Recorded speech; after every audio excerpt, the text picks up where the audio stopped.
안녕하세요. 반갑습니다. 비트코인 뉴스 팡입니다. 2020년 7월 21일 비트코인 뉴스 전해드리도록 하겠습니다. 도움이 되신다면 좋아요, 구독, 댓글 달아주시면 감사하겠습니다. 뉴스 첫 번째 기사부터 보도록 하겠습니다. 외신에서 이 페이팔이 신규 서비스 관련 이 암호화폐 공급사로 팍소스를 선정했다라는 소식이 있습니다. 글로벌 결제 기업이죠. 이 페이팔이 지금 암호화폐 서비스를 이제 제공하려고 하는 건데요. 이 블록체인 그리고 암호화폐를 공급하는 업체가 이제 팍소스가 선정이 되었다는 건데, 페이팔과 이 팍소스의 파트너십은 이르면 이번 주에 공식 발표될 예정이라고 합니다. 페이팔이 암호화폐 거래 서비스를 출시한다는 소식이 지난달 22일 전해졌는데, 당시 소식통은 이 페이팔과 벤모가 이 암호화폐를 직접 사고 팔 수 있는 서비스를 출시할 계획이라고 말을 했습니다. 다만 페이팔이 어떤 암호화폐를 제공할지는 아직까지 알려지지는 않았다고 하고요. 팍소스는 기관 투자 대신에 이 금, 비트코인 등 이 자산을 합법적으로 보관할 수 있는 뉴욕주 허가 커스터디 업체입니다. 기업은 지난주 암호화폐 거래 솔루션 팍소스 크립토 브로커리지를 출시를 하고 이 레볼루트 US를 첫 고객사로 유치했다고 발표를 했습니다. 이 팍소스 크립토 브로커리지는 이 기업이 손쉽게 암호화폐 거래 서비스를 제공할 수 있도록 지원하는 이 API 기반 솔루션이라고 합니다. 해당 솔루션은 사용자가 규제를 준수하면서 암호화폐를 매입, 매도, 보유할 수 있도록 지원을 한다고 하고요. 이 찰스 카스카릴레 팍소스 CEO는 이 블로그를 통해서 팍소스 크립토 브로커리지는 암호화폐 산업을 위한 이 전환점이 될 수 있다라고 보고 있습니다. 이 핀테크 앱, 은행, 중개업체, 이커머스 브랜드를 통해서 더 많은 사용자들이 유입될 것이다라고 밝히고 있습니다. 지금 페이팔과의 협력 중인 기업으로는 이 코인베이스 그리고 비트스탬프 그리고 거래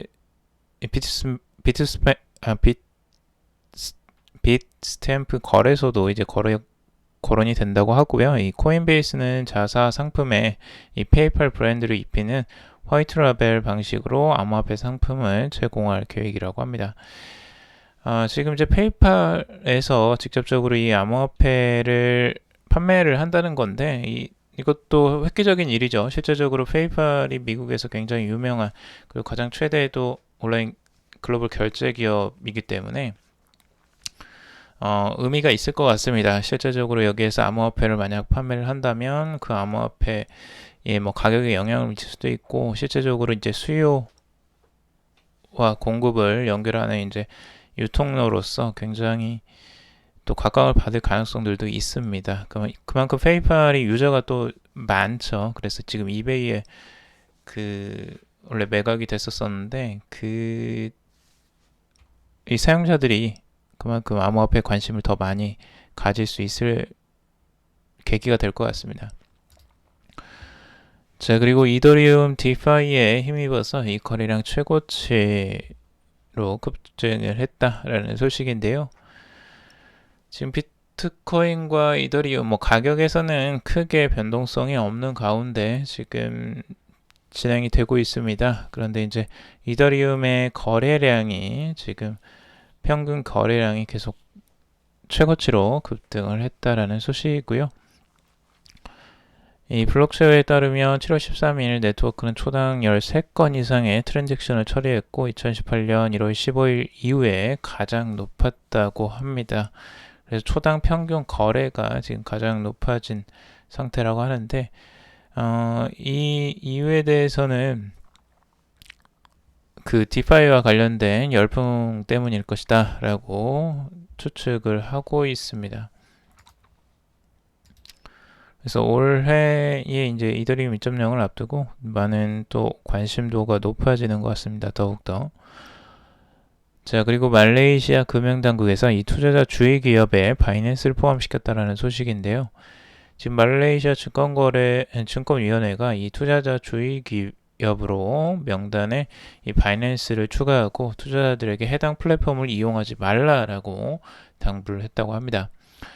디크립트에 따르면 이 위원회는 이 바이낸스가 증권거래 위원회의 허가 없이 거래소를 운영해서 현지 증권법을 위반하고 있다라고 이 같은 조치를 취했다고 합니다. 말레이시아 증권법은 증권위원회 승인 없이 암호화폐 거래소를 운영할 경우에 운영자가 최고 230만 달러의 벌금이나 10년의 징역형에 처할 수 있다라고 명시를 하고 있는데요.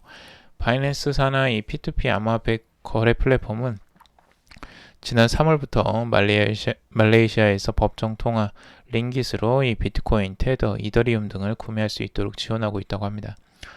이 암호화폐 평가 사이트인 코인그코의 최고 운영 책임자인 바비옹은 이 말레이시아에서 링깃 암호화폐 간 거래를 지원할 수 있도록 허가를 받은 거래소는 루노, 시네이, 그리고 토크나이즈 엑스체인지 세 곳뿐이라면서 이 밖의 거래소가 어떤 형태로든 법정 화폐, 암호화폐 간 거래 채널을 제공하는 것은 불법이라고 설명을 하고 있습니다. 데이빌로 루노 이 아시아 총괄은 최근 말레이시아에서 이 플랫폼과 서비스를 적극 홍보하고 위원회 허가 없이 자체 암호화폐 체크카드를 출시하려고 한 것이 블랙리스트에 오른 원인일 것이다 라고 진단을 하고 있습니다. 증권위원회는 경고에도 불구하고 바이낸스는 말레이시아 이용자에 대한 서비스를 중단 없이 지원하고 있다라고 하는데요. 바이낸스 고객 서비스 책임자 이 스칼렛은 이 말레이시아 이용자를 지원하지 말라는 지시가 내려오지 않았다면서 서비스 중단 계획이 없다라고 밝혔다고 합니다. 말레이시아 당국에서는 실질적으로 이 바이낸스의 거래를 탐탁치 하지 않은 것 같고 실제로 제도권 안에서 이렇게 이제 거래가 일어나려면 허가가 필요하긴 할 텐데 이 바이낸스가 참 그만큼 좀 당돌하고 자신감이 있나 봅니다.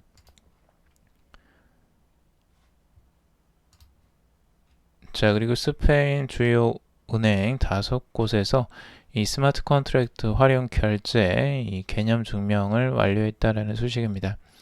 스페인 주요 은행 5곳이 이미 스마트 컨트랙트를 이용한 결제 작업에 개념 증명을 성공적으로 완료했다라고 보도가 나왔는데요. 이 개념 증명 작업에는 이 스페인 5대 은행인 산탄데르, 사바델, 그리고 BBVA, 그리고 방키아, 그리고 카이샤와 국가 결제 네트워크 운영 업체인 이보페이가 참여를 했다고 합니다. 글로벌 회계 기업인 이 글랜드 손트는 이 개념 증명에 대한 자문을 제공했다고 하는데요. 이 참여 기관은 7개 노드로 운영되는 은행 간 블록체인 네트워크를 사용해서 이 개념 증명 실험을 진행했다고 합니다.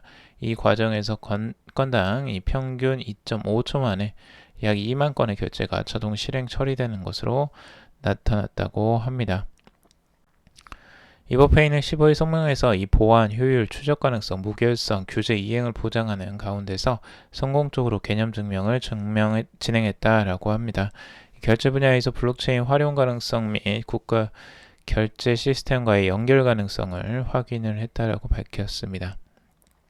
스페인 최대 은행 이 산탄데르는 위임 투표, 채권 발행, 그리고 결제 자동화, 대중교통 요금 결제 등 금융 서비스 부분에서 블록체인 기술 응용을 위해서 활발히 작업을 하고 있다고 합니다.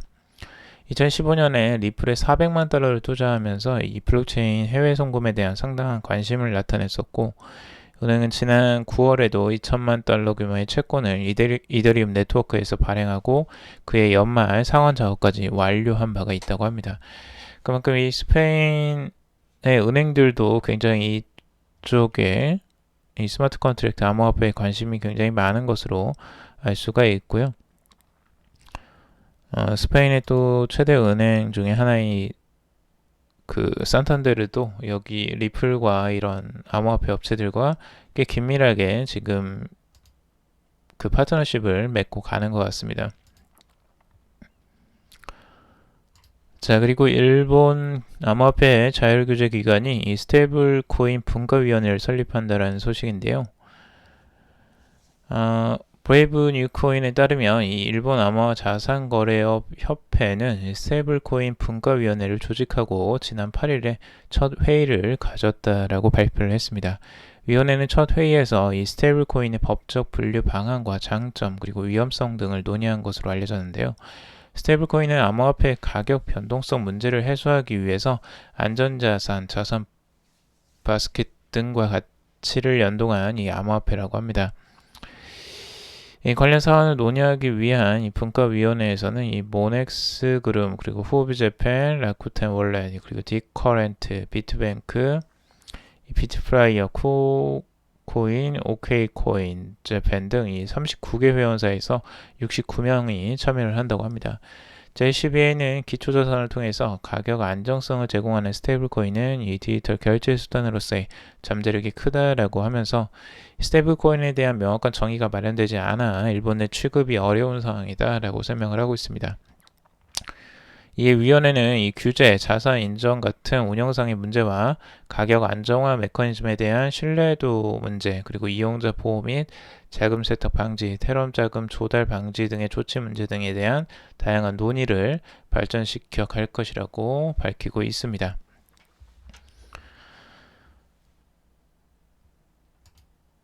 실제 이러한 이제 단체들에서 직접적으로 이 스테이블 코인 분과위원회를 따로 설립해서 여기에 대한 논의를 이어가고 있는 것을 보면 그만큼 이 코인에 대한 관심도가 굉장히 높고요. 암호화폐 산업에서 확실히 일본 쪽이 조금 더 적극적으로 지금 나서는 것으로 좀 볼 수가 있습니다.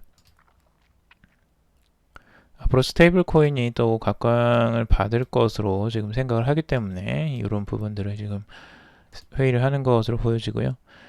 좌우창포 현재 비트코인은 스테이블하다라고 언급을 하고 있는데요. 지금 비트코인의 가격 변동성이 굉장히 적어졌죠. 갈수록 적어지고 있는데 이 변동성이 줄어들면서 이 스테이블 코인처럼 이 스테이블하다, 완전 스테이블 코인이다라고 이제 언급하는 사람들이 많아지고 있다고 합니다. 그만큼 이 가격이 변동하지 않으니까 여기에 답답함을 또 토로하는 분들도 있는 것 같고, 이 트레이더 같은 경우는 이게 진짜 싫은 상황이죠. 그런데 이제 이 정오청폰 같은 경우는 이 지금 현재 이 비트코인이 전통시장과 너무 많은 상관관계가 존재한다고 하면서 이 많은 투자자들이 기대하는 안전자산이 앞으로 될 가능성이 있다라고 언급을 주장을 했습니다. 뭐 앞으로 이제 뭐 안전자산이 될 수 있을지는 한번 지켜봐야 되겠지만 지금 현재 가격 흐름만 봐서 이게 스테이블하다라고 언급하기도 좀 애매하긴 합니다. 언제나 가격이 무조건 변동성이 있어야 되는 것도 아니고 비트코인이 당연히 거래가 줄어들면 그 변동성이 또 줄어드는 시기도 분명히 있는 거고요. 지금까지 이런 적이 없었던 것도 아니고요. 그래서 지금 현재 이 가격이 변동성이 없는 건 앞으로의 큰 변동성을 또 앞두고 지금 힘을 모아가는 시기일 수도 있습니다. 그래서 스테이블해지는 건 앞으로도 좀 시간이 더 걸릴 것 같고요. 비트코인이 변동성은 앞으로도 더 추가적으로 나올 것으로 좀 추측을 합니다. 자, 그리고 스탠다드 차타드 이 기관 암호화폐 수탁 시장에 진출을 준비하고 있다라는 소식입니다. 이 세계적인 금융기관이죠. 이 스탠다드 앤 차타드가 기관 투자자들을 위한 암호화폐 수탁 서비스 출시를 준비하는 것으로 알려져 있습니다. 지금 스탠다드 차타드의 벤처 및 혁신 담당 부서 SC 벤처스의 알렉스 맨슨 대표가 이 기관용 암호화폐 수탁 솔루션을 구축하고 있음을 확인했다고 20일 보도가 나왔습니다. 맨슨은 이 SC 벤처스가 선보일 서비스는 가장 보안이 뛰어난 암호화폐 수탁 솔루션 가운데 하나가 될 것이며 연내 파일럿 출시를 예상하고 있다고 밝히고 있습니다. 그는 구체적인 내용은 공개하지 않았지만 20개 기관들이 SC 벤처스의 수탁 솔루션에 관심을 표명했다면서 비트코인 등 암호화폐 자산뿐만 아니라 증권형 토큰들의 적합한 솔루션도 개발할 계획임을 전했습니다. SC 벤처스는 당초 시장 서비스 출시를 검토했으나 먼저 기관들이 신뢰할 수 있는 수탁 솔루션 구축이 필요하다고 판단을 했다고 맨슨은 설명을 했습니다. 그는 디지털 자산이 이 자산 클래스로 인정받으려면 디지털 자산을 안전하게 보관할 인프라가 필요할 것이다 라고 말을 하고 있습니다. 그래서 지금 이제 이 스탠다드 차타드 이 글로벌한 금융기관도 이 암호화폐 수탁 서비스를 이미 준비를 하고 있고요. 그때도 이 기사로 전해드렸지만 이 NH농협은행과 그리고 국민은행도 이 암호화폐 수탁 서비스를 준비하고 있다라고 이 기사들이 나오고 있었습니다. 그래서 각국의 이제 많은 은행들이 이 암호화폐 수탁 서비스를 제공할 가능성이 더욱더 이제 커지고 있고요. 미리미리 대비를 하는 것 같습니다. 자, 그리고 1조 원 규모 이 스마트 대한민국 펀드가 출범한다라는 소식인데요. 여기에 네이버, 신세계, 무신사가 참여를 했다는 소식입니다. 정부가 이 민간과 공동으로 조성하는 이 스마트 대한민국 펀드에 네이버, 신세계, 무신사 등이 참여를 했다는데요. 이 중소벤처기업부가 이 강남 티스타운에서 참여 기업 등과 함께 이 스마트 대한민국 펀드 출범식을 개최했다고 합니다.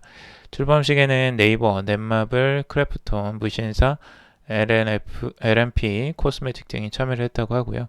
이 베스핀 글로벌과 신세계그룹도 펀드 조성에 기여를 했다고 합니다. 기술보증기금과 이 노란우산 공제회도 힘을 보탰다고 하는데요. 이들 기업은 이 보유한 경험과 네트워크를 바탕으로 펀드가 발굴한 기업이 성장할 수 있도록 다방면에서 지원할 예정이라고 합니다. 이 스마트 대한민국 펀드는 이 한국판 뉴딜 종합계획 후속 조치의 일환으로 조성이 됐고 디지털 경제 전환을 이끌기 위한 민간이 협력하겠다는 취지라고 합니다. 이 중기부, 보건복지부, 환경부가 4,380억 원을 출자를 했고 여기에 민간 자금 6천억 원 내외를 모집해서 올해 총 1조 원 이상의 펀드를 조성할 계획이라고 합니다. 오늘 2025년까지 펀드 규모를 6조 원까지 키우는 것이 목표라고 하는데요. 이 펀드는 이제 비대면 분야에 5천억 원, 이 바이오 분야에는 4천억 원, 그리고 그린 뉴딜 분야에 1,000억 원을 투자할 예정이라고 하고 있습니다. 자, 그리고 개인 P2P 투자 한도가 이 업체당 2천만 원에서 1,000만 원으로 줄어들고 이 부동산은 500만 원으로 줄어든다고 합니다. 이 개인 투자자의 온라인 투자 연계 대출, 이 P2P 대출이라고 하죠. 이 투자 한도가 업체당 2천만 원에서 1,000만 원으로, 그리고 부동산 관련은 1,000만 원에서 500만 원으로 줄어든답니다. 이 P2P 업체는 연체율이 15%를 초과하면 이 공시를 해야 하는 등 공시 의무도 강화가 된다고 하고 있습니다.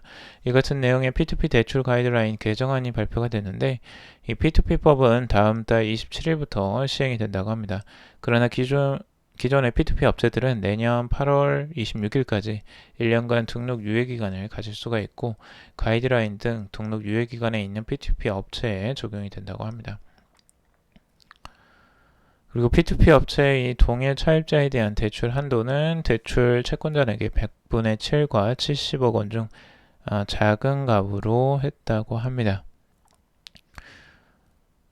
이 돌려막기 등 이 불건전 영업행위를 막기 위해서 투자 상품과 투자금을 실행한 대출의 만기, 금리 및 금액을 일치하게 했고 이 특정 투자자를 부당하게 우대하거나 차별하는 행위, 그리고 투자 손실이나 이익을 보전해 줄 것을 사전에 약속하거나 사후에 보전하는 행위도 금지를 했다고 합니다. 대출 채권 등의 자산을 담보로 하는 이 P2P 대출 투자 상품의 취급을 제한했고 대부 업자나 이 특수목적법인에 대한 P2P 대출에도 제약이 가해진다고 합니다.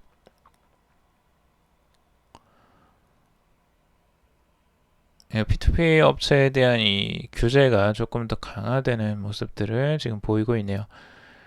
앞으로 이런 형태들이 앞으로 암호화폐의 디파이나 이런 부분에도 영향을 미칠 수 있을지는 국내에서는 한번 살펴봐야 될 것 같고요. 여러 가지 지금 P2P가 우리가 지금 하는 여러 가지 이제 대출 상품 중에 또 가장 최신의 지금 대출 플랫폼이잖아요. 근데 이 부분이 좀 정상적으로 돌아가는 게 앞으로 암호화폐 이 디파이 시장에도 또 영향을 미칠 수도 있을 것 같습니다. 자, 오늘 여기까지 정리를 해봤습니다. 여러분들 도움이 되셨길 바라고요. 도움이 되셨다면 좋아요, 구독, 댓글 달아주시면 감사하겠습니다. 투자에 관련된 정보들은 참고사항일 뿐이고 조언이 아니니 투자하실 때 여러분들 스스로 꼭 판단하시고 결정하시길 바라겠습니다. 그럼 또 방송 들어주셔서 정말 감사합니다.